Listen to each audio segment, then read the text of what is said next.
Nono ano, bacana, José Sarney. Nós estávamos falando na aula passada de presidentes do período militar, né? Terminou o último presidente, teve então a eleição indireta. Inclusive alguém questionou o que era indireto, o que era direto. Eleição indireta, colégio eleitoral, deputados, senadores e presidentes de assembleia vão escolher, vão eleger, né, o presidente da república. Bacana? Direta, o povão vai lá e vota. Agora nós estamos em novembro agora, vai ter eleição direta, o povo pode escolher, tá? Então, qual que é a sacada de José Sarney? Primeiro, José Sarney ele enfrentou grandes desafios. Por quê? A imagem popular de Sarney estava vinculada aos militares. Eu já disse na aula passada que o povo tinha aquele slogan, né? O povo não esquece, Sarney é PDS. PDS era o partido apoiado pelos militares, era o partido da Arena. Então, os militares ainda estavam presentes no imaginário popular e muito mais com a pessoa que era apoiada por eles. Então, quando Sarney assume o governo, ainda mais de forma como foi assumido, ou seja, morre o cara que foi eleito e assume o vice. Isso trouxe pânico para a população, que fez manifestações, que não apoiava Sarney, que achava que era continuidade do golpe militar. Bacana? Tá, o que ele vai fazer então? O que Sarney vai colaborar para a democratização do país? Em que Sarney ajudou?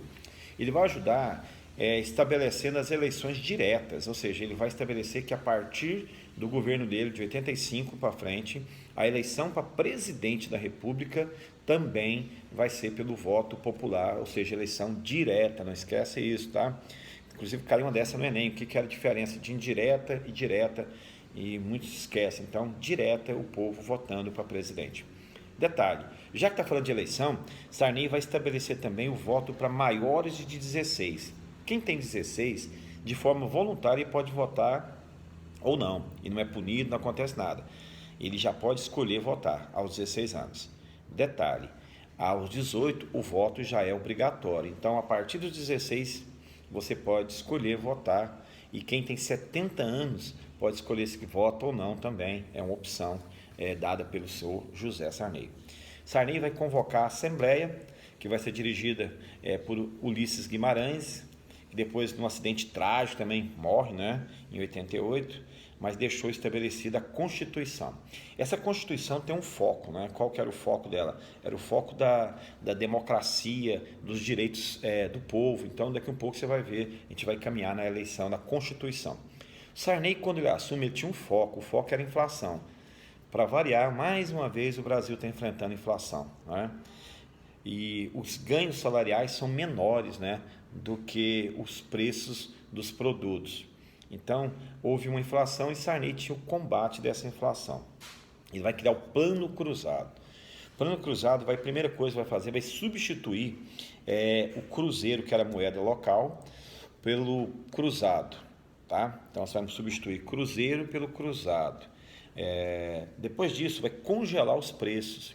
Congelamento de preço. Era obrigado a manter-se o pacote de arroz R$10 até o fim do governo Sarney. Então, a ideia do congelamento era: um pacote de arroz custa R$10 hoje, daqui a 4 anos continuará custando R$10. Tá. E vai criar o gatilho salarial. O que é gatilho salarial? Toda vez que o país tiver inflação maior de 20%, vai ter um acréscimo salarial. Então é assim, teve inflação de mais de 20%, o salário mínimo sobe. Tá? Ele também deu um reajuste salarial de 15%, Sarney lança um salário mínimo 15% maior, e assim começa o Plano Sarney, tentando combater a inflação que era gigante, com o Plano Cruzado, mudando o nome do dinheiro, mudando o congelamento dos preços, colocando o gatilho salarial, aumentando 15% do salário mínimo. Bacana?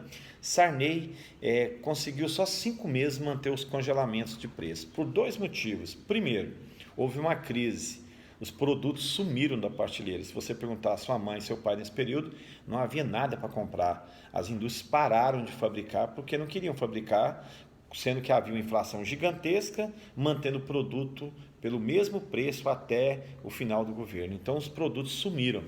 Outra jogada das empresas, elas mudavam o nome do produto. Chamava arroz cristal, daí o arroz cristal chamava arroz cristal parte 1. E o arroz cristal parte 1 era diferente do arroz cristal parte 2. E aí subia-se o preço disfarçadamente. O arroz era o mesmo, só mudava a embalagem. O café era café rancheiro, depois virava café rancheiro light, rancheiro consciência, e aí aumentava-se o preço. E nesse período vai ter um grupo que vai fiscalizar os supermercados. Imagina, o povo tinha uma lista com todos os produtos, o governo lançou o preço oficial de todos os produtos. E o povo pegava essa lista e saía na rua, olhando o preço da gasolina, do arroz, do feijão, do macarrão. E então esse povo foi convocado, né, por Sarney, e eles criaram um título, né, entre aspas, eram os fiscais do Sarney. Os fiscais do Sarney. Então eles olhavam e denunciavam e queriam o combate da inflação e dos preços que subiam. Tá, mas como o supermercado foi esperto, alterou o preço, falou, não, esse arroz aqui não é aquele não, que vocês estão falando de 10. Ele custa 15 porque é outro tipo de arroz. Bacana. Os fiscais do Sarney sofreram, não adiantou nada, as senhorinhas iam para a loja, para a farmácia, com a lista de preço, ficavam sempre decepcionadas com as novas mudanças ou com a não existência do produto mais.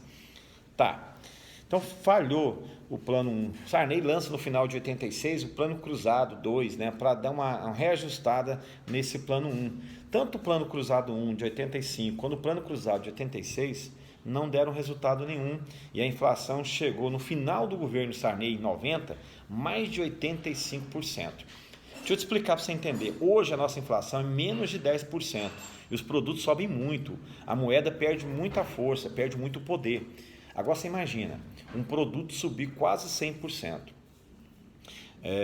A sua casa, você compra uma casa hoje por R$100, no final do ano a casa vale 200, mais ou menos assim, que era a inflação do país. Uma coisa de louco. Então o povo tinha outros hábitos, tinha o hábito de estocar alimentos, então mudou a geografia das casas também. Se você prestar atenção nas casas, as casas tinham cômodos só para guardar alimentos, era um depósito de alimentos.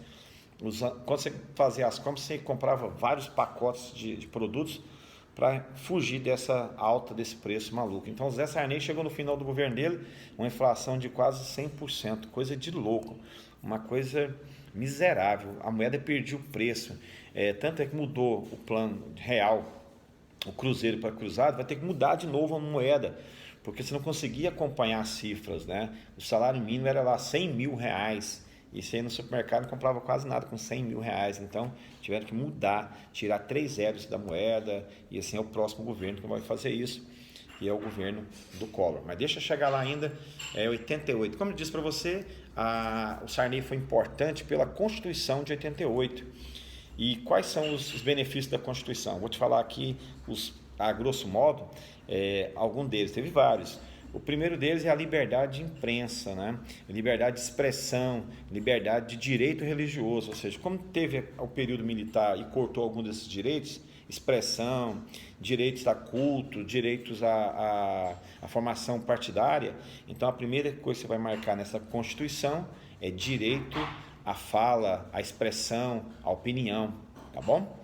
Segunda coisa, a tortura vai passar a ser crime. Então lembra que a tortura dos militares, da polícia, era encarado como algo natural? A partir do Sarney da Constituição de 88, o crime então agora a tortura se torna crime. Direito do voto dos analfabetos. Então a partir desse ano os analfabetos podem votar. Você vai ter o voto facultativo de quem tem mais de 70 anos e quem tem mais de 16. Você vai ter a diminuição da jornada de trabalho. A jornada de trabalho era 48 horas semanais, então você tinha que trabalhar 48 horas por lei, passa para 44. E outra, vai ter direito à maternidade às mulheres, vai ficar então 4 meses cuidando da criança em casa, não havia esse direito. Seguro-desemprego, ou seja, há uma proteção do governo. Quando você perde o emprego, o governo banca você por 2, 3 ou até 4 meses até você conseguir um novo emprego. 13º salário para aposentados, não tinha, passou a ter agora. O aposentado agora vai receber o 13º. Vai ter uma famosa PL. O que é isso? PL é a participação dos lucros, ou seja, as empresas precisam compartilhar do seu lucro com seus funcionários, né? E proteção dos povos indígenas e do povo quilombola, né? Então, essas são as mudanças da Constituição, mudanças de aspectos sociais. A gente se encontra no próximo momento e parece que vai ser ao vivo, então vai ser muito mais interessante. Um grande abraço.